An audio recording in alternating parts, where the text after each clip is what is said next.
नमस्कार दोस्तों, मैं आलोक चौबे आप सभी का गुरुकुल ऑनलाइन प्लेटफॉर्म पर स्वागत करता हूं। आज हम लोग 3 से 8 सितंबर के जितने भी इम्पोर्टेंट क्वेश्चन करंट अफेयर में बन सकते हैं, हम सब लोग उस पर बात करेंगे। आज गुरुकुल ऑनलाइन के एक नया ब्रांच अभी हाल ही में छपेड़ा पुलिया पे खुला है। आप लोग टॉपिक वाइज विषय पढ़ने के लिए ऑफिस से इंक्वायरी ले सकते हैं। चलते हैं आज के क्वेश्चनों को देखते हैं।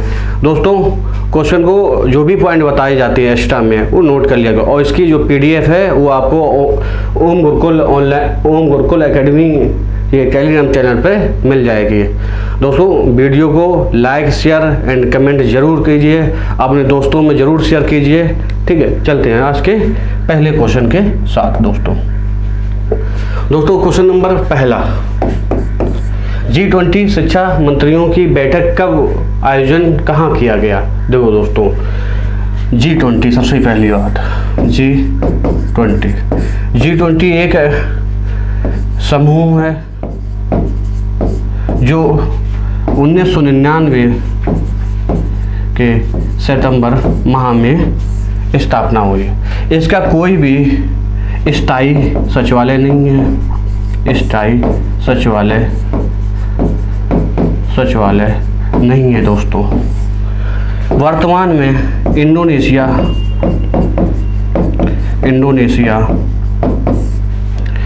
इसकी अध्यक्षता कर रहा।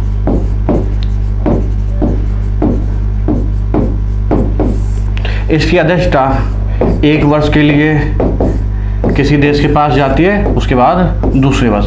तो आप वर्तमान में इसके इंडोनेशिया अध्यक्षता कर रहा है, तो अगले साल मतलब दिसंबर 2022 से लेकर नवंबर 2023 तक भारत के पास रहेगी। दोस्तों, किसके पास रहेगी? भारत के पास रहेगी। ऐसा पहली बार होगा कि भारत G20 की अध्यक्षता करेगा। पहली बार ऐसा होगा कि G20 शिखर सम्मेलन की अध्यक्षता भारत करेगा। कब करेगा? G20 से कब करेगा? 2023 में। G20 समूह में 19 देश प्लस एक यूरोपीय संघ भी शामिल है। यूरोपीय संघ, टोटल 20 देश शामिल है। ठीक दोस्तों, क्या बताया था? G20 की स्थापना कब हुई? सितंबर 1999 में। कब हुई दोस्तों? सितंबर 1999 में। इसमें 19 देश प्लस एक यूरोपीय संघ मिलाकर टोटल 20 देश सदस्य से। इसका कोई स्थायी सचिवालय नहीं है। ठीक दोस्तों, इसका वर्तमान में अध्यक्षता इंडोनेशिया कर रहा है। इंडोनेशिया के बाद भारत करेगा। कब से? दिसंबर 2022 से लेकर नवंबर 2023 तक। भारत पहली बार शिखर सम्मेलन G20 का आयोजित कर रहा है। दोस्तों, कब कर रहा है? 2023 में। अभी हाल में ये चर्चा में क्यों है दोस्तों? चर्चा में इसलिए है क्योंकि G20 समूह में शिक्षा मंत्रियों की बैठक हाल ही में कहाँ पर हुई दोस्तों? शिक्षा मंत्रियों की बैठक, देखो सबसे पहले शिक्षा मंत्रियों की बैठक बाली इंडोनेशिया में हुई। कहाँ हुई दोस्तों? बाली इंडोनेशिया में। भारत की तरफ से शिक्षा मंत्री, क्या नाम है दोस्तों शिक्षा मंत्री का? शिक्षा मंत्री धर्मेंद्र प्रधान ने भाग लिया। किसने भाग लिया? धर्मेंद्र प्रधान ने। किसने वाले? धर्मेंद्र प्रधान ने। तो इसका आंसर क्या हो गया दोस्तों? इंडोनेशिया। 2 फैक्ट और देख लीजिए दोस्तों G20 के। G20 में अगर पूछा जाए पूरे विश्व का जो सकल घरेलू उत्पाद होता है, उसका कितना परसेंट G20 जो समूह है कवर करता है दोस्तों? उसका दोस्तों 80% कवर करता है। कितना दोस्तों कवर करता है? दोस्तों 80% कवर करता है। अगर आपसे पूछ लिया जाए विश्व व्यापार का कितना कवर करता है ये? विश्व व्यापार विश्व व्यापार का कितना परसेंट हिस्सा G20 समूह कवर करता है दोस्तों? कितना करता है दोस्तों? 75%। अगर आपसे ये पूछ लिया जाए, क्वेश्चन आ जाए कि G20 समूह विश्व की पूरी जनसंख्या का कितना परसेंट जनसंख्या कवर करता है, तो आपको आंसर क्या लगाएंगे दोस्तों? विश्व की कुल जनसंख्या का 60% कवर करती है। कितना करती है? 60%। दोस्तों इसका आंसर होगा बैठक कहाँ आयोजित है? इंडोनेशिया, बाली में। दोस्तों इस क्वेश्चन हमने क्या क्या देखा? इसमें देखा कि G20 1999 सितंबर में इसका स्थापना हुई, इसका कोई निजी सचिवालय नहीं है। वर्तमान में इंडोनेशिया G20 समूह की अध्यक्षता कर रहा है। 9 दिसंबर 2022 से लेकर नवंबर 2023 तक भारत के पास अध्यक्षता रहेगी। जो 2023 में भारत इस G20 शिखर सम्मेलन की अध्यक्षता करेगा। ये सकल घरेलू उत्पाद का 80% कवर करता है, विश्व व्यापार का 75% और टोटल जनसंख्या का 60% G20 समूह कवर करता है। तो ये क्वेश्चन हो गया दोस्तों। चलते हैं नेक्स्ट क्वेश्चन पे दोस्तों। क्वेश्चन नंबर नेक्स्ट लिखा है, हाल ही में प्रधानमंत्री ने किसका नया ध्वज निशान अनावरण किया? देखो हाल ही में 2 सितंबर को प्रधानमंत्री नरेंद्र मोदी ने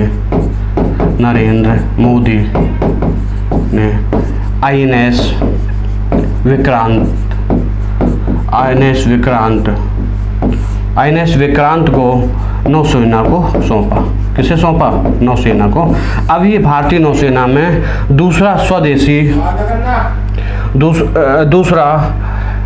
INS पोत हो गया। देखना कौन सा हो गया? दूसरा, और पहला स्वदेशी निर्मित।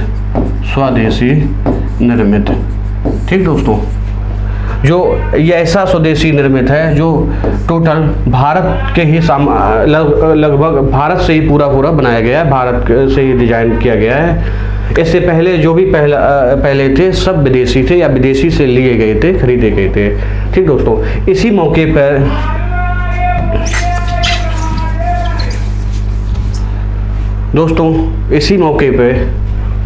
जब इसका अनावरण इसी मौके पे प्रधानमंत्री ने नौसेना के ध्वज का भी अनावरण किया। नौसेना के ध्वज का अभी तक 1947 से लेके 2022 तक कहीं ना कहीं नौसेना का ध्वज में ब्रिटिश का झंडा लगा हुआ था। किसका? ब्रिटिश की झलक होती थी। ब्रिटिश झंडा नहीं लगा था, लेकिन ब्रिटिश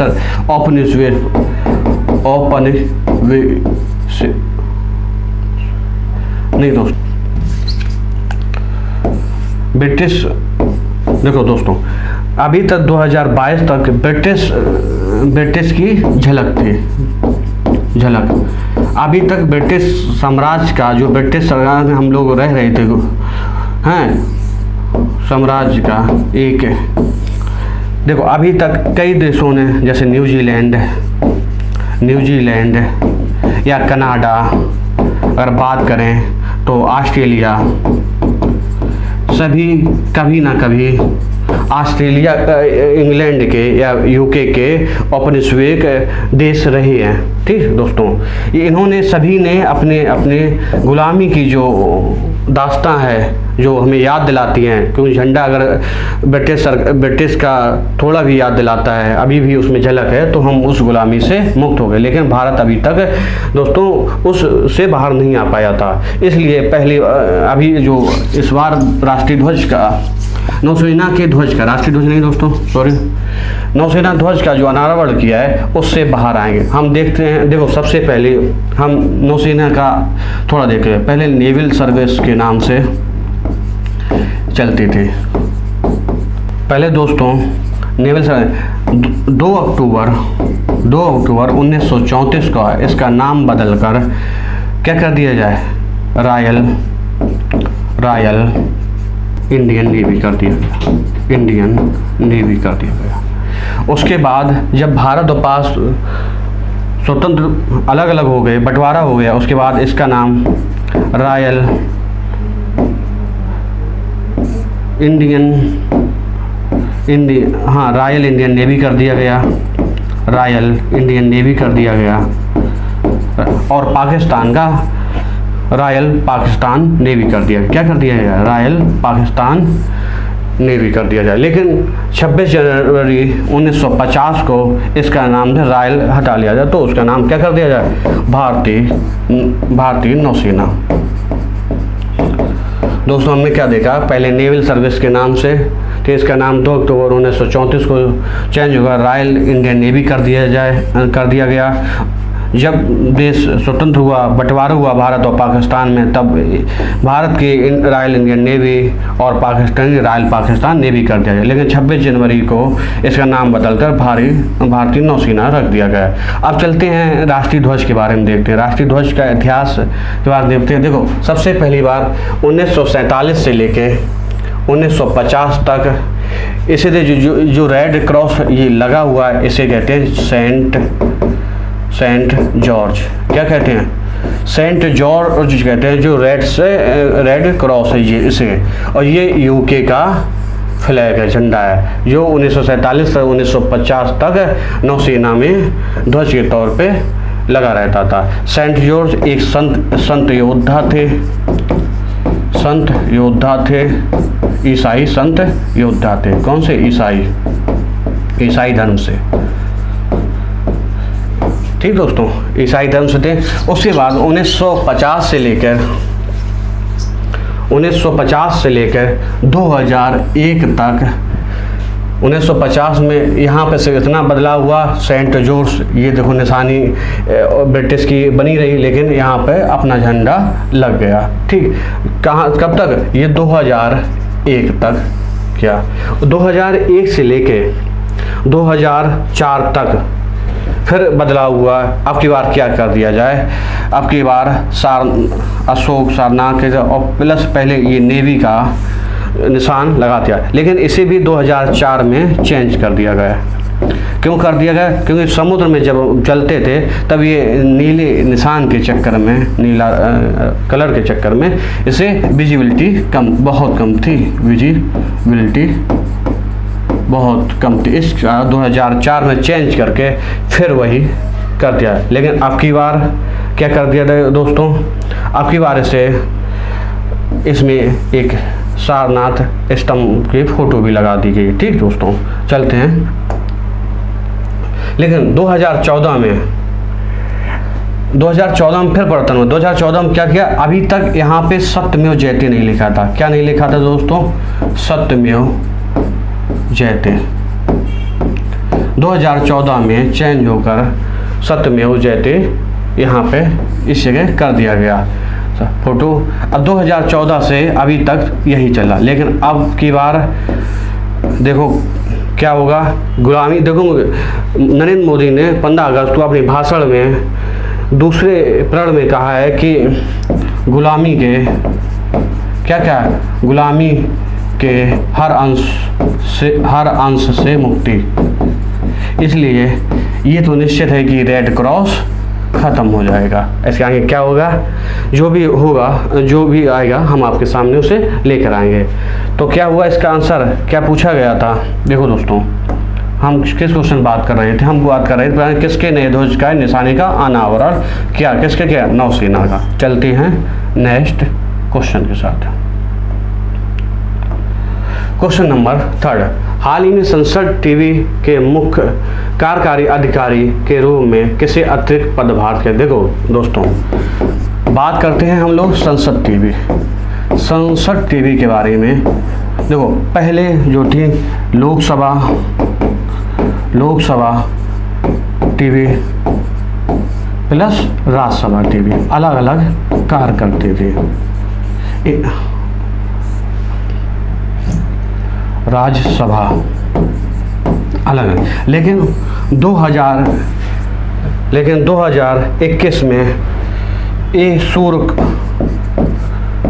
प्रकाश की एक रिपोर्ट के मुताबिक ये जो एक सूर्य प्रकाश थे, ये प्रसार भारती के पूर्व अध्यक्ष हैं। क्या है दोस्तों? प्रसार भारती के पूर्व अध्यक्ष हैं दोस्तों। इनकी रिपोर्ट के अनुसार इन्होंने जो रिपोर्ट सौंपी भारत सरकार को, उसके मुताबिक इनको दोनों को मिलाकर क्या नाम मिला के संसद टीवी कर दिया गया। देखो, लोकसभा टीवी को और राज्यसभा टीवी को मिलाकर एक कर दिया गया। क्या कर दिया? संसद टीवी। कब कर दिया गया? 2021 में। कब? 2021 में। तभी इनके सीईओ का नाम, इनके सीईओ के रूम में रवि कपूर को नियुक्त किया था। किसे नियुक्त किया था दोस्तों? रवि कपूर को नियुक्त किया था। ये प्रशासनिक सेवा अधिकारी हैं। देखो, लोकसभा टीवी जो है 2006 से इसका प्रसारण शुरू था। कब से? 2006 से। और राज्यसभा टीवी की बात की जाए तो 2011 से। अगर संसद टीवी से आपके पूछ लिया जाए तो 2021 दोस्तों। अब वर्तमान में रवि कपूर को की जगह पे उत्पल कुमार सिंह को नियुक्त किया। किसे नियुक्त किया है? उत्पल कुमार सिंह को नियुक्त किया है संसद टीवी का नया सीईओ। ये वर्तमान में नियुक्त होने से पहले लोकसभा के महासचिव के रूप में कार्य कर रहे थे। ठीक दोस्तों, अभी इसमें एक नाम दिया गया है सी ऑप्शन, तो इसका आंसर हो जाएगा अतिरिक्त पदभार किसे दिया गया है? उत्पल कुमार सिंह को। इसमें सी ऑप्शन उमेश कट्टी का नाम दिया गया। ये कर्नाटक के फूड और सप्लाई मंत्री थे। क्या थे? सप्लाई मंत्री। कहाँ के? कर्नाटक राज्य के। इनका हाल ही में 61 वर्ष की उम्र में निधन हो गया। क्या हुआ इनका? 61 वर्ष की उम्र में इनका निधन हो गया दोस्तों। इसमें दोस्तों डी ऑप्शन दिया गया है, तब इनको हाल ही में नियुक्त किया गया है। देखो, इसमें जो दोनों ऑप्शन हैं, ये तीनों ये लेटेस्ट है। हमने इसी हिसाब से ऑप्शन डिजाइन किए थे कि आपको ज़्यादा जानकारी दे सके दोस्तों। अभी हाल ही में तमिलनाडु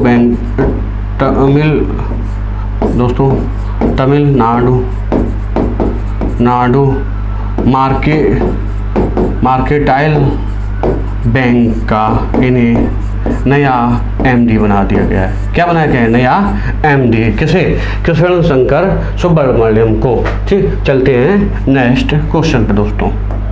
क्वेश्चन नंबर 7 दोस्तों। तेजस क्या है दोस्तों? अभी हाल में चर्चा में क्योंकि अभी हाल ही में सुरक्षा पर एक कैबिनेट समिति की बैठक हुई। कैबिनेट समिति की बैठक हुई। कैबिनेट समिति ने तेजस 2.0 मेगा प्रोजेक्ट को मंजूरी दे दी। किसे दे दी? मेगा प्रोजेक्ट को मंजूरी दे दी दोस्तों। इस तेजस 2.2 के जरिए अब की बार तेजस जो पहले से था उसको और अधिक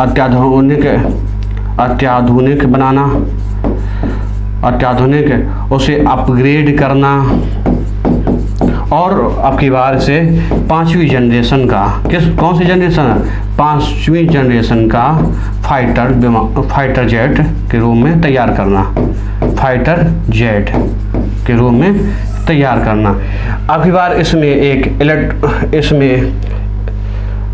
अब की बार इसमें जो पहले से था उस तेजस 1 में वो सिर्फ 3.5 टन पेलोड का वजन ही ले जा पाता था, लेकिन अब की बार इसमें वजन 4.5 टन पेलोड।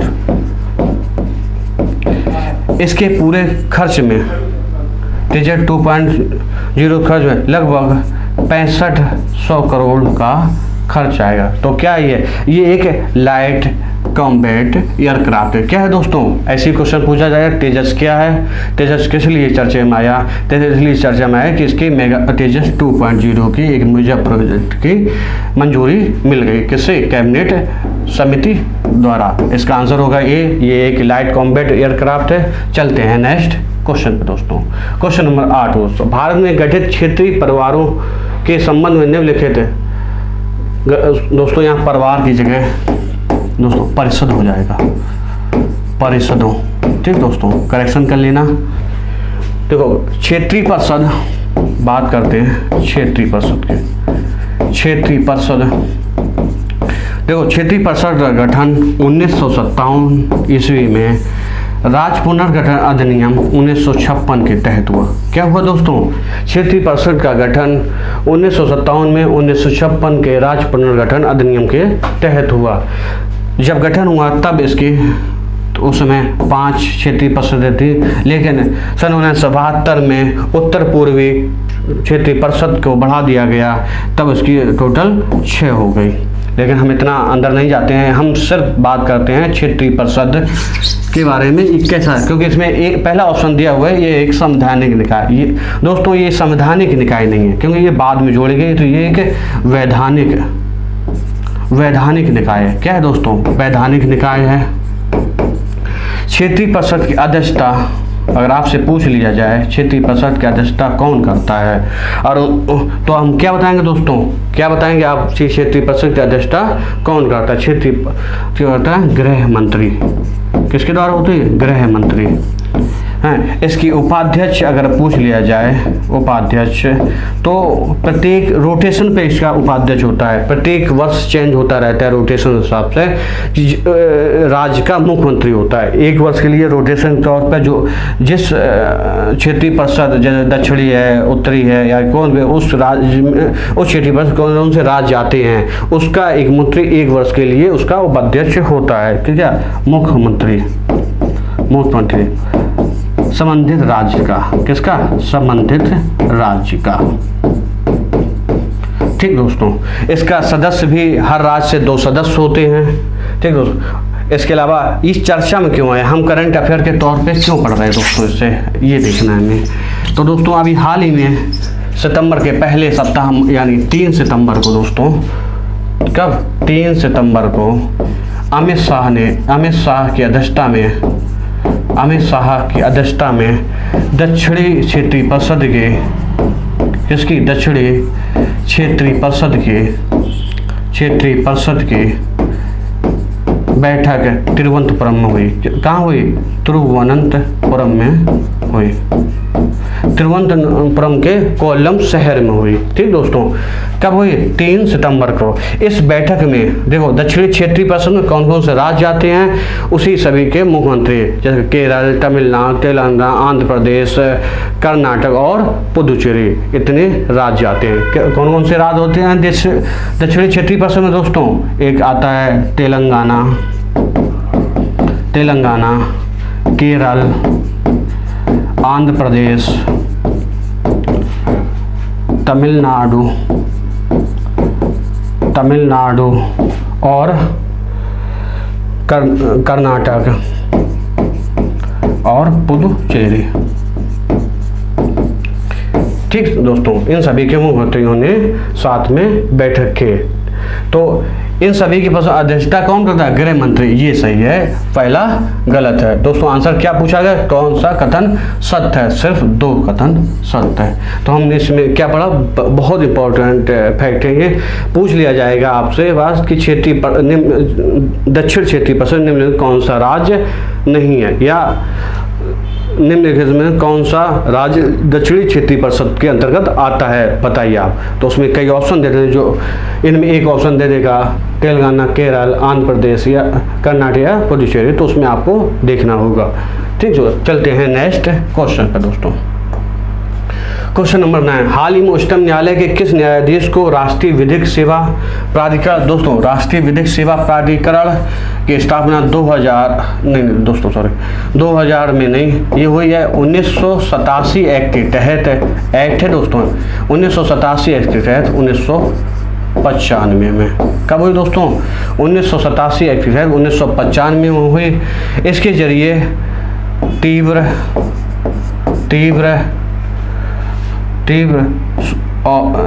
तीव्र और निःशुल्क न्याय दिलाना इसका उद्देश्य है। क्या उद्देश्य है? न्याय दिलाना इसका उद्देश्य है। इसकी अध्यक्ष जो होते हैं वो मौजूदा वर्तमान में जो मुख्य न्यायाधीश होते हैं उनको न्यायाधीश कौन है? मुख्य न्यायाधीश UU ललित ठीक है। इसके कार्यकारी जो अध्यक्ष होते हैं, जो दूसरे वरिष्ठ न्यायाधीश होते हैं उनको, जो दूसरे वरिष्ठ न्यायाधीश कौन है? डी.वाई.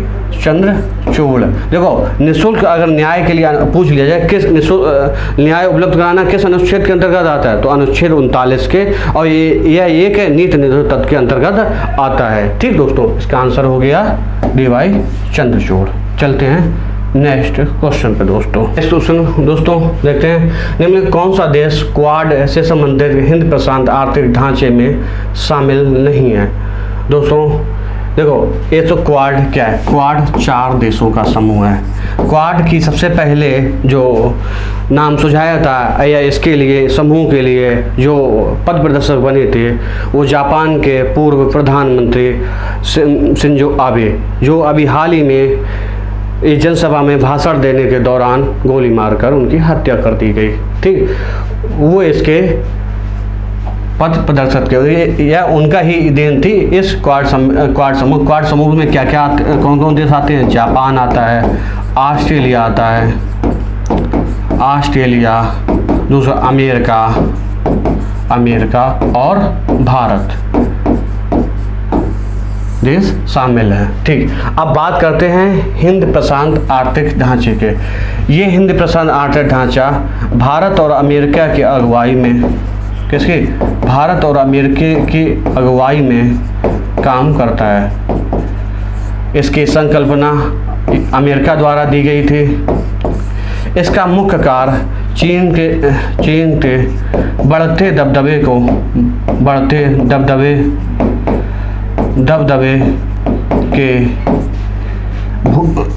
के विरुद्ध भू रणनीतिक के रूप में जो भी हिंद प्रशांत महासागर के क्षेत्र के देश हैं उनको सशक्त बनाना है। तो कौन सा देश शामिल नहीं? इसमें भारत शामिल है, America, Australia, Indonesia, Canada, Britain, कई देश शामिल हैं, लेकिन कौन सा शामिल नहीं है? उत्तर कोरिया। ये चर्चा में क्यों है दोस्तों? अभी हाल ही में वाणिज्य मंत्री सैन फ्रांसिस्को में इसके एक हिंद प्रशांत ढांचे में San Francisco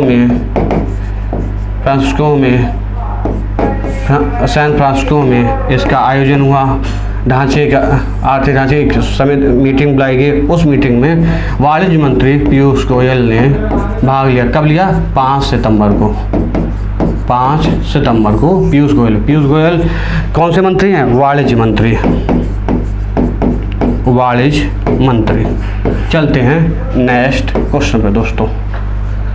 question number next, विश्व शूटिंग चैंपियनशिप 2022 के संबंध में सत्य कथन छोड़िए। पहला क्वेश्चन ऑप्शन है, पॉइंट है इसका, विश्व शूटिंग चैंपियनशिप 22 से 25 अक्टूबर। देखो, अगर आपसे बात की जाए विश्व शूटिंग चैंपियनशिप के बारे में, तो ये 12 से 25 अक्टूबर के बीच आयोजन इसका होगा। और कहाँ पे होगा? मिस्र के काहिरा में। कहाँ होगा दोस्तों? मिस्र के काहिरा में। हाल ही में भारतीय राइफल संघ ने, किसने? भारतीय राइफल संघ ने 48 सदस्यीय टीम का घोषणा कर दी। किस लिए चर्चित हुए? कि हाल में भारतीय राइफल संघ ने 48 सदस्यीय टीम की घोषणा करती है जो इस टूर्नामेंट में भाग ले। इसका संचालन दोस्तों इंटरनेशनल शूटिंग स्पोर्ट फेडरेशन द्वारा किया जा रहा। किसके द्वारा? इंटरनेशनल शूटिंग स्पोर्ट फेडरेशन द्वारा किया जा रहा है। ये बिल्कुल सही है दोस्तों। पूछा क्या गया है? सत्य कथन। सत्य पहला गलत है, क्योंकि ये ऑस्ट्रेलिया मेलबर्न में ना होकर ये काहिरा मिस्र में होगा। ठीक दोस्तों, तो इसका आंसर हो गया बी ऑप्शन। चलते हैं नेक्स्ट क्वेश्चन दोस्तों। हाल में किस मंत्रालय द्वारा साइबर सुरक्षा अभ्यास सिनर्जी का आयोजन? आपसे क्वेश्चन पूछा जाएगा, इसमें 2 ही फैक्ट पूछा जाएगा। देखो, एक पूछा जाएगा सिनर्जी क्या है, ज़्यादा इम्पोर्टेंट है, यही पूछा जाए सिनर्जी क्या है। तो सिनर्जी आप बताएंगे एक साइबर सुरक्षा अभ्यास है। क्या है? साइबर सुरक्षा अभ्यास। ये एनर्जी का साइबर सुरक्षा अभ्यास इंडियन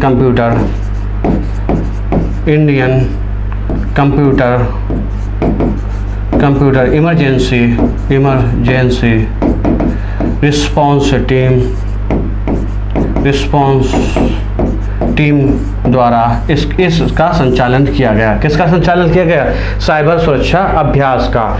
इस जो Indian computer emergency response team है, इसका गठन, इसकी स्थापना सन 2004 में हुई थी। ठीक, किस मंत्रालय के तहत इसका आयोजन हुआ? इसका मंत्रालय इलेक्ट्रॉनिक्स एवं IT मंत्रालय। इसका उद्देश्य दोस्तों, इस अभ्यास का उद्देश्य है रेनसवेयर के हमलों से नेटवर्क को सुदृढ़ बनाना। मतलब जितने भी देश में साइबर हमले होते हैं उससे साइबर हमले से सुरक्षा करना, उसकी कमियों को पकड़ना आदि इसका उद्देश्य है।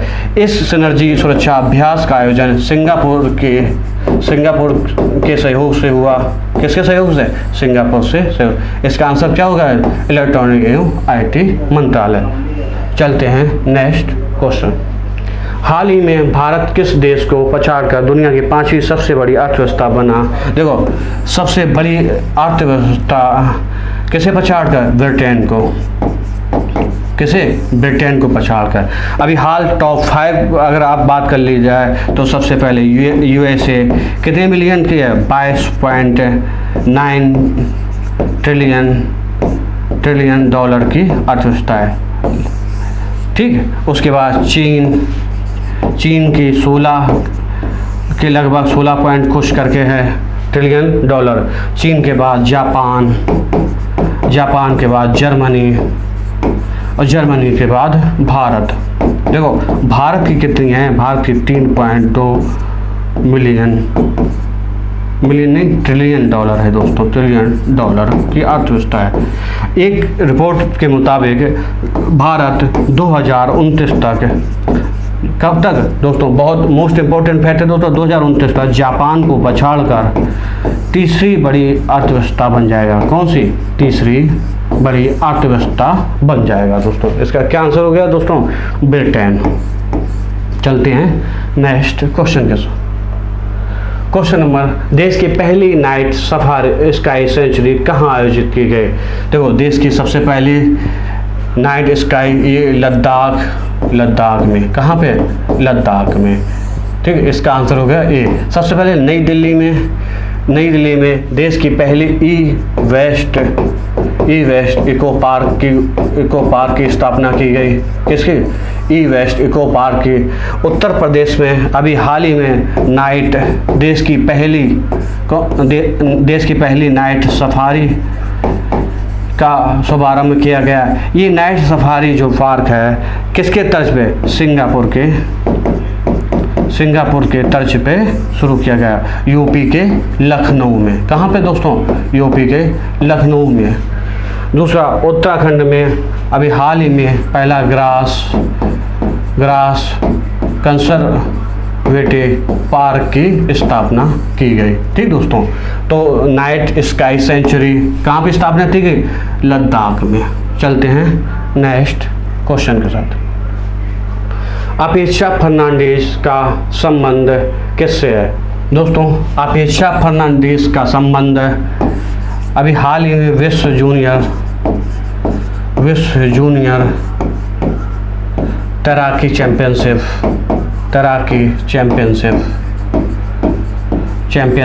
आयोजन हुआ। कहाँ पे आयोजन हुआ दोस्तों? Peru Lima. कहाँ पे? पेरू देश के लीमा शहर में। उसके फाइनल में पहुंचने वाली पहली तैराकी हैं अपेक्षा फर्नांडीज। विश्व जूनियर तैराकी चैंपियनशिप में पहुंचने वाली पहली तैराकी हैं। कौन सी हैं? फाइनल में पहुंचने वाली पहली तैराकी। तो इसका संबंध किससे है दोस्तों? तैराकी। अगर तलवारबाजी की बात की जाए तो तलवारबाजी बताइए, तलवार से संबंधित कौन से खिलाड़ी अभी आ जाता है कि निम्नलिखित में बताइए भवानी देवी किस खेल से संबंध रखती हैं? ये ग्रुप डी या यूपीएससी के पेपरों में, सी और के पेपरों में ज़्यादातर इस तरह के क्वेश्चन पूछे जाते हैं। तलवारबाजी भवानी देवी। अगर आप शूटिंग की बात करें तो अभी एक नाम बहुत अच्छे से आप लोगों ने पढ़ा होगा, अवनी लखेरा। पैरा ओलंपिक से लेकर हर खेल में इन्होंने पदक जीते हैं। चलते हैं नेक्स्ट क्वेश्चन में। क्वेश्चन नंबर देखो, वेरी मोस्ट इम्पोर्टेंट क्वेश्चन है दोस्तों, नोट कर लेना दोस्तों ये आप लोग। इसमें लिखा है अखिल भारतीय फुटबॉल महासंघ के नए अध्यक्ष। देखो अखिल महासंघ के नए अध्यक्ष का नाम है कल्याण चौबे।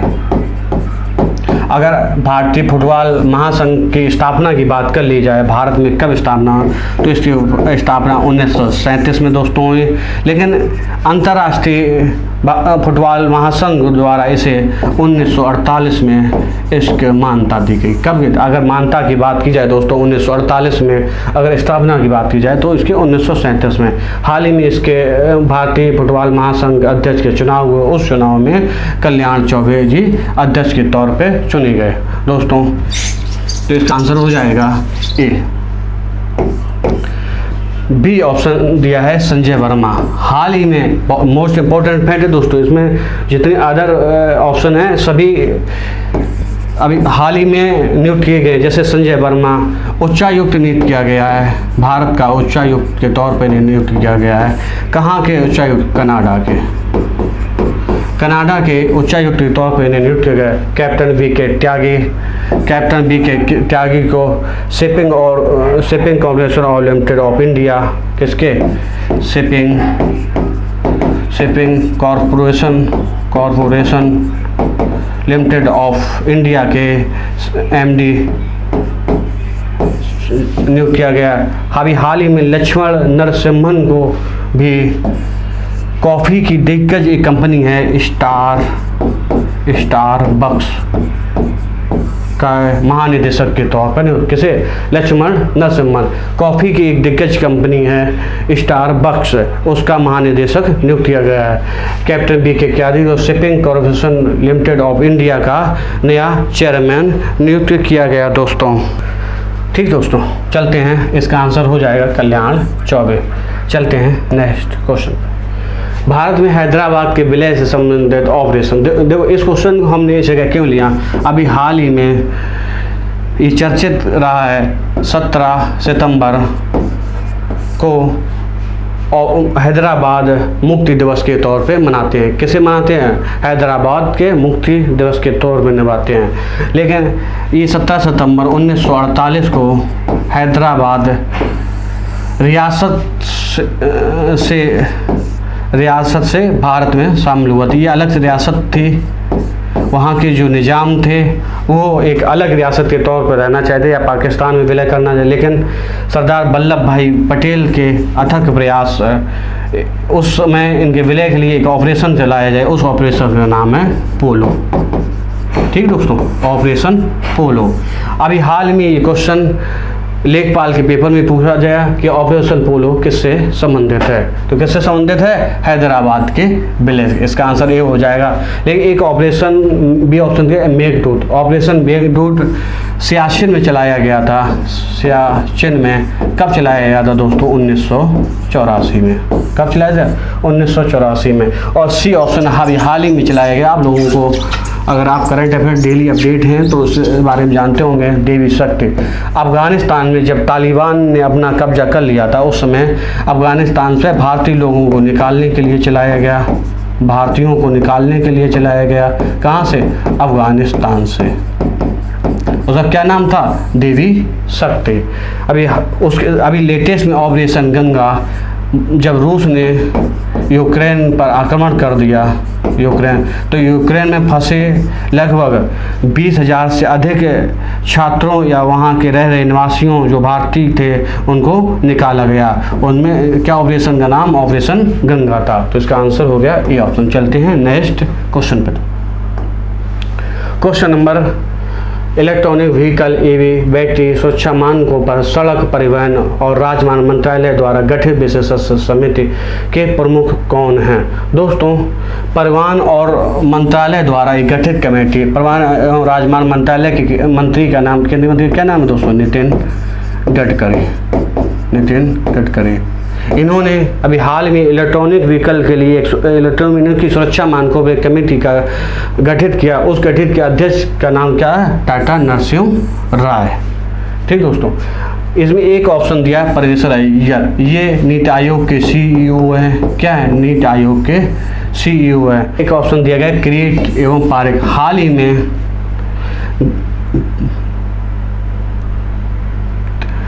तेल मंत्रालय द्वारा, ऑयल मंत्रालय द्वारा हाल ही में गैस की कीमतों को नियंत्रण करने के लिए किसके? गैस की कीमतों को नियंत्रण करने के लिए किरीट एवं नहीं है दोस्तों, यहाँ एस है, किरीट एस पारेख की अध्यक्षता में एक कमेटी का गठन किया गया। उस कमेटी को किरीट पारेख कमेटी कहते हैं। हाल ही में अरविंद चिदंबरम के हाल ही में दुबई शतरंज ओपन टूर्नामेंट में, ये टूर्नामेंट में इनको अरविंद चिदंबरम को टॉप फाइनल में जगह मिली। क्या है इसमें? फाइनल इन्होंने जीता। क्या जीता? इन्होंने दुबई शतरंज ओपन जो हाल ही में दुबई में खेला गया, इन्होंने किसने जीता? अरविंद चिदंबरम। इस दुबई शतरंज ओपन में 10 में से कितने में से 10 में 7 खिलाड़ी रहे, टॉप 10 में से 7 खिलाड़ी टॉपर रहे। चलते हैं नेक्स्ट क्वेश्चन पे। राष्ट्रीय खेलों के संबंध में असत्य कथन का विचार करिए। देखो, पहला ऑप्शन लिखा है अंतिम राष्ट्रीय खेल 2019 में गवर्नमेंट, गलत लिखा है। अंतिम राष्ट्रीय खेल दोस्तों 2015 में केरल में हुए थे, कोविड के चक्कर में अभी तक नहीं हो पाए। कहाँ हुए? 2015 केरल में। असत्य पूछा था तो आंसर यही हो जाएगा, लेकिन आगे भी देख लेते हैं। 6वें राष्ट्रीय खेल में 2 नए खेल मल्लखम्ब और योगासन को जोड़ा गया। Right question. 6वें राष्ट्रीय खेल के थीम खेल में एकता का उत्सव मनाने के तौर पर सेलिब्रेट यूनिटी थ्रू स्पोर्ट्स के जरिए एकता को बढ़ावा देना इसका थीम थी। अभी हाल में 6वें राष्ट्रीय खेल क्या पूछा है कब से कब तक? ये 29 सितंबर से लेके 12 अक्टूबर तक चलेंगे। कब चलेंगे? 29 सितंबर से लेके। अगर आप पूछ रहे ये कहाँ पर, ये गुजरात के 6 शहरों में होंगे। गुजरात के 6 शहरों में, 6 शहर अहमदाबाद,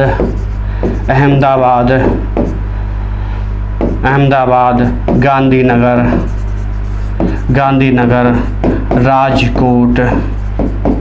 राजकोट, सूरत, बड़ोदरा और एक राज्य का नाम है भावनगर। एक शहर का नाम है भावनगर।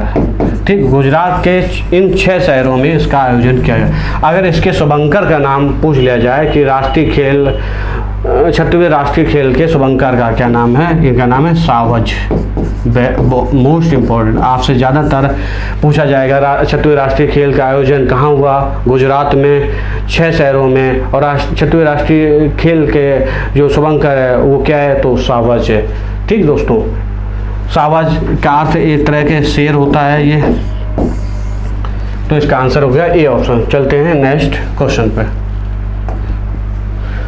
हर वर्ष भारत के भूतपूर्व राष्ट्रपति डॉक्टर सर्वपल्ली राधाकृष्णन के जन्म दिवस के अवसर पर शिक्षक दिवस। देखो दोस्तों, अगर हम बात करते हैं शिक्षक दिवस के, शिक्षक दिवस तो सबसे पहली बार शिक्षक दिवस 1962 से मनाया जा रहा है। और ये प्रतिवर्ष दोस्तों कब? प्रतिवर्ष 5 सितंबर को मनाया जाता है। कब मनाया जाता है दोस्तों? 1962 से लगातार मनाया जा रहा है। और कब मनाते हैं? प्रतिवर्ष 5 सितंबर को।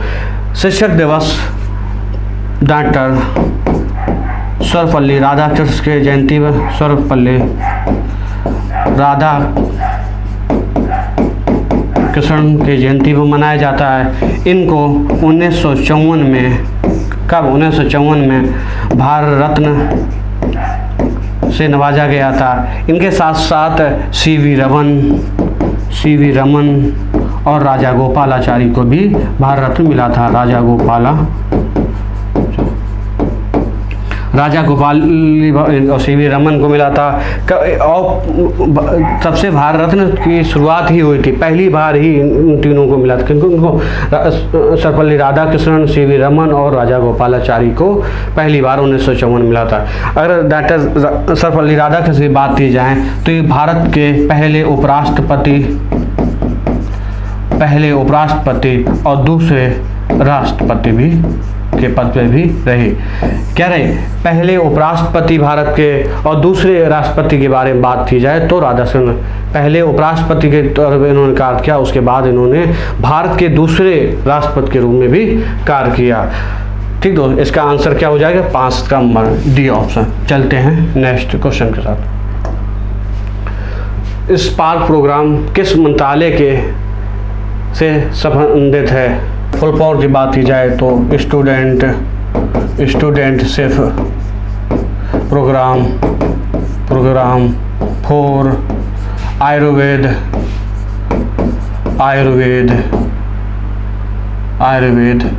Research ken. क्या है दोस्तों? Research ken. इसका फुल फॉर्म है, देखो दोस्तों, स्पार्क के जरिए युवाओं में नए रिसर्च को बढ़ावा देना। ठीक दोस्तों, युवाओं को इस प्रोग्राम के जरिए नए अनुसंधान और रिसर्च में बढ़ावा देना। और किस मंत्रालय द्वारा ये प्रोग्राम लाया गया? आयुष मंत्रालय द्वारा। आयुष मंत्रालय का अगर केंद्रीय मंत्री के नाम पूछ लिया जाए तो सर्बानंद सोनोवाल।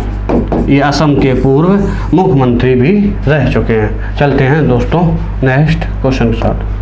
क्वेश्चन नंबर असत्य कथन चुनिए। देखो, हाल ही में केंद्रीय सरकार की सभी महिलाओं कर्मचारियों को 50 दिन का विशेष अवकाश मिला।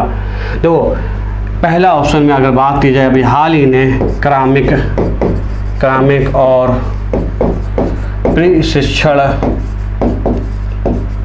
विभाग, भारत सरकार ने एक आदेश जारी किया। किसने? भारत सरकार के इस विभाग ने, भारत सरकार के कार्मिक और प्रशिक्षण विभाग ने एक आदेश जारी किया कि केंद्र सभी महिलाएं जो गर्भवती या गर्भवती के दौरान उनके शिशु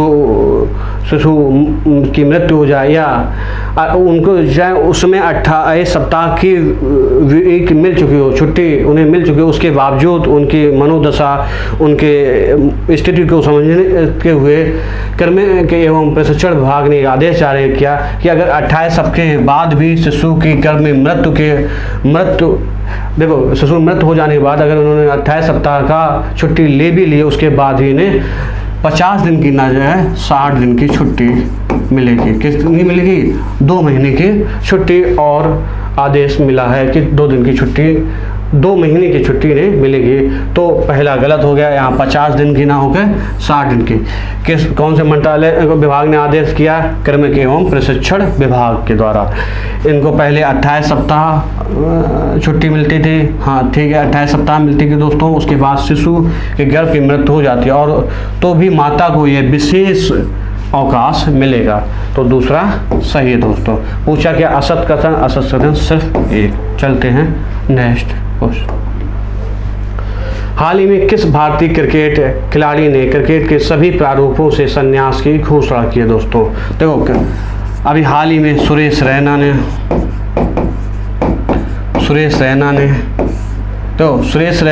ने लगभग 226 वनडे में 5615 के आसपास रन बनाए हैं। ठीक, 5615 रन बनाए हैं। 78 मैच में 1600 रन बनाए और इन्होंने 18 टेस्ट भी खेले। ये ऐसे बल्लेबाज हैं जिन्होंने वनडे टेस्ट और T20 तीनों फॉर्मेट में पहले बल्लेबाज हैं जिन्होंने शतक जड़ा, 100 रन बनाए। पहले भारतीय बल्लेबाज जिन्होंने वनडे, टेस्ट और T20 तीनों फॉर्मेटों में शतक बनाया। इन्होंने 205 IPL में 5,528 रन भी लगभग भी बनाए। तो ऑप्शन क्या हो जाएगा? सुरेश रैना। चलते हैं नेक्स्ट क्वेश्चन। सुब्रतो कप किस खेल से संबंधित है? ये एक अंतरराष्ट्रीय फुटबॉल टूर्नामेंट है। ये स्कूल स्तरीय है, स्कूल के स्तर पर वार्षिक के तौर पर होता है। इसमें भारत के 25 राज्य और केंद्र शासित राज्यों में से, राज्य और केंद्र दोनों में से लगभग 92 स्कूल की टीमें भाग ले रही हैं। कौन सी टीम? स्कूल टीमें भाग ले रही हैं। और एक मोस्ट इम्पॉर्टेंट फैक्ट है, इसमें बांग्लादेश भी भाग ले रहा है। इस टूर्नामेंट में बांग्लादेश भी भाग ले रहा। तो इसमें ये क्या है? एक फुटबॉल टूर्नामेंट है। ये स्कूल स्तर का है, हर वर्ष होता है। इसमें भारत के 25 राज्य और केंद्र शासित राज्यों में से टोटल 92 स्कूल टीमें भाग ले रही हैं दोस्तों। और एक मेन फैक्ट ये है, बांग्लादेश भी इसमें सुब्रतो कप में भाग। तो ये किससे संबंधित है? ये संबंधित है फुटबॉल से। चलते हैं नेक्स्ट क्वेश्चन। हाल ही में किसी यूनाइटेड किंगडम यूके का नया प्रधानमंत्री चुना गया? देखो, हाल ही में ये ऋषि सुनक होगा। ठीक दोस्तों, ऋषि सुनक। हाल ही में लिज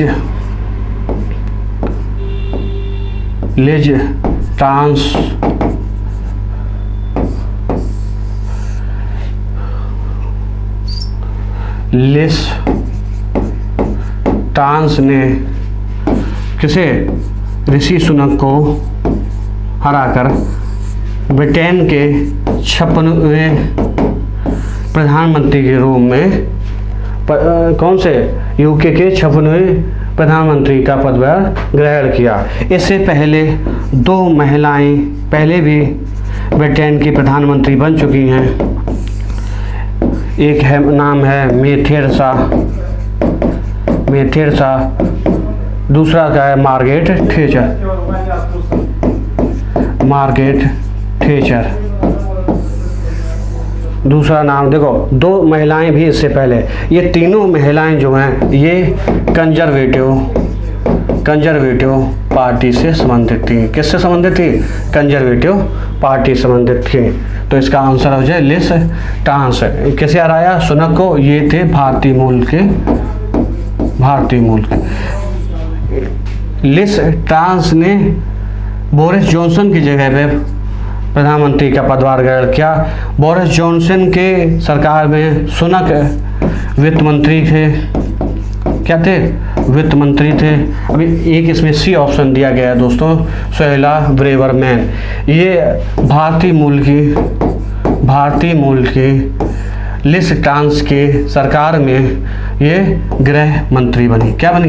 गृह मंत्री। बोरिस जॉनसन की सरकार में ये क्या थी? महान्यायवादी। वर्तमान में ये गृह मंत्री का पदभार संभाला। इसका आंसर हो जाएगा डी ऑप्शन। चलते हैं नेक्स्ट फैक्ट पे दोस्तों। राजद्रोह का संबंध में असत्य कथन। देखो, राजद्रोह यह एक गैर जमानती अपराध है। सही है दोस्तों। राजद्रोह के अपराध में 3 वर्ष से लेकर उम्र कैद तक की सजा हो जाती है। ये भी सही है दोस्तों।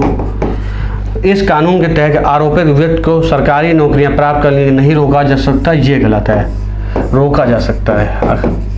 अगर गंभीर अपराध हैं राजद्रोह के तो रोका जा सकता। वर्तमान में IPC की धारा 124 के तहत राजद्रोह एक अपराध है। क्योंकि ये दोस्तों ये चर्चा में क्यों आया? अभी करंट अफेयर के क्लास में राजद्रोह के ऊपर बात कर रहा हूँ क्योंकि अभी हाल ही में राष्ट्रीय अपराध रिकॉर्ड ब्यूरो, जिसका स्थापना 1896 में हुई किसका वो राष्ट्र NCRB की, इसने अपनी रिपोर्ट में बताया कि पिछले 8 वर्षों के दौरान, कब 8 वर्षों के दौरान सबसे ज़्यादा राजद्रोह के केस दोस्तों असम सरकार में रिकॉर्ड किए गए। ठीक है, क्या है, NCRB ने अभी हाल ही में एक डाटा दिया, उस डाटा के अनुसार 8 वर्षों में राजद्रोह के सबसे ज़्यादा केस असम राज्य में रिकॉर्ड किए गए। और NCRB का गठन कब हुआ? 1896 में दोस्तों। तो इसका आंसर हो गया सी। चलते हैं नेक्स्ट क्वेश्चन। अंतर्राष्ट्रीय साक्षरता दिवस पहली बार कब है? देखो दोस्तों, अंतर्राष्ट्रीय साक्षरता दिवस सबसे पहले 1966 में इसे मनाने की घोषणा हुई, लेकिन सबसे पहली बार 1967 में मनाया गया। तब से प्रतिवर्ष 8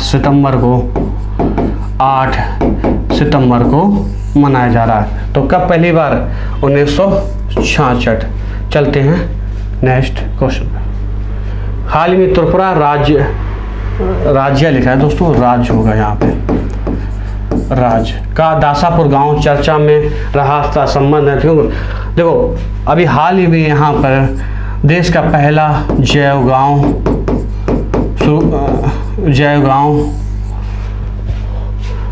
दासापुर गांव जो क्यों करता है, ये पहला एक ऐसा गांव बना जहाँ में जैव गांव है। ठीक है, पर्यावरण के अनुकूल। बी इसका आंसर हो गया ए। दोस्तों हाल ही में एशिया बी ऑप्शन इसका एशिया सबसे बड़ा CNG संयंत्र कहाँ लगा दोस्तों? इंदौर MP में। देखो देश का सबसे पहला ग्रीन फील्ड एथेनॉल संयंत्र पूर्णिया बिहार में है, बिहार में। और बायोमास हाइड्रोजन प्लांट की बात की जाए अगर तो दोस्तों ये भी मध्य प्रदेश में। ठीक दोस्तों, तो इसका आंसर क्या होगा? ये देश का पहला जैव गांव त्रिपुरा का दासापुर गांव है, इसलिए चर्चा में रहा दोस्तों।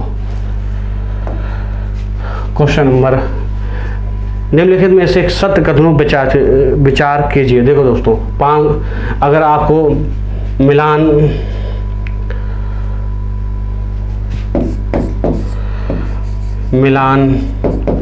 गैस टैग की बात की जाए तो अभी हाल ही मिलान गैस नाम, ये इटली के शहर मिलान में, कहाँ? इटली के शहर मिलान में। और कब से कब तक? 5 से 7 सितंबर तक इसका आयोजन किया जा रहा है। इसका मुख्य उद्देश्य, देखो पहला सही है क्योंकि ये इटली के मिलान शहर में। दूसरा, गैस टैग कम कार्बन उत्सर्जन वाले LNG पर केंद्रित दुनिया का सबसे बड़ा सम्मेलन है। ये भी सही है, तो इसका 1 और 2 दोनों सही। चलते हैं नेक्स्ट क्वेश्चन। दोस्तों नेक्स्ट क्वेश्चन देख लीजिए, हम लोग देखते हैं। अभी हाल ही में प्रधानमंत्री नरेंद्र मोदी जी ने PM श्री योजना, देखो PM श्री प्रधानमंत्री स्कूल फॉर राइजिंग इंडिया,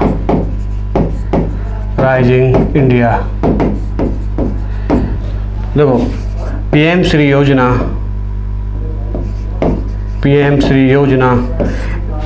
नई शिक्षा नीति प्रयोगशाला है। क्या है दोस्तों? नई शिक्षा नीति की 2020 की प्रयोगशाला। नई शिक्षा नीति से पहले 1986 में आई थी। ठीक है, इसके जरिए 14,500 स्कूलों को अपग्रेड किया जाएगा। इनको नई शिक्षा नीति के तहत तैयार किया जाएगा, जिनमें अत्याधुनिक इंफ्रास्ट्रक्चर, खेल के मैदान या नई तकनीक भी इसमें शामिल की गई थी इन स्कूलों में। तो इसका संबंध क्या है? स्कूल से। चलते हैं नेक्स्ट क्वेश्चन। किसकी अध्यक्षता में राष्ट्रीय सहकारी नीति का मसौदा तैयार करने के लिए राष्ट्रीय स्तर की समिति को गठन करने को? देखो सबसे राष्ट्रीय स्तर पर समिति किसके लिए? राष्ट्रीय सहकारी नीति का मसौदा तैयार करने, ये की गई है सुरेश प्रभु की अध्यक्षता में। किसके? सुरेश प्रभु के। ये पूर्व रेल मंत्री भी रह चुके हैं। क्या रह चुके? पूर्व रेल मंत्री। बी इसका आंसर हो जाएगा दोस्तों ए ऑप्शन। बी ऑप्शन इसमें दोस्तों दिया हुआ है प्रणव सेन। हाल ही में देखो प्रणव सेन जो समिति का इनके नेतृत्व अध्यक्षता में जो समिति का गठन किया गया है, उसका नाम उसका काम है राजनीतिक सरकारी आंकड़ों में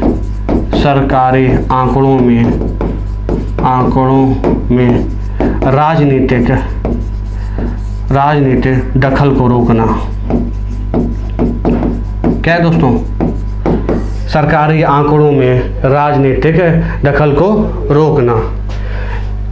सी ऑप्शन मिहिर शाह, ये जो अध्यक्षता कर रहे हैं समिति का, वो किस लिए? ये राष्ट्रीय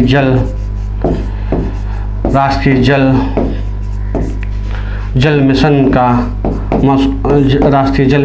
का मसौदा तैयार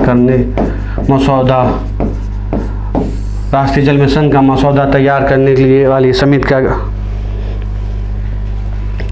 दोस्तों जल मिशन की जगह राष्ट्रीय जल नीति, ठीक दोस्तों, राष्ट्रीय जल नीति का मसौदा तैयार करने के जो समिति गठन किया गया है उसकी अध्यक्षता मिहिर शाह कर रहे हैं। डी ऑप्शन दोस्तों जी किशन रेड्डी, ये अभी केंद्रीय मंत्री भी हैं। किस मंत्रालय के? संस्कृति मंत्रालय के। ये भी एक कमेटी की अध्यक्षता कर रहे हैं। वो कमेटी किसके लिए बनाई गई दोस्तों? सेवानिवृत्त सैनिकों के कल्याण के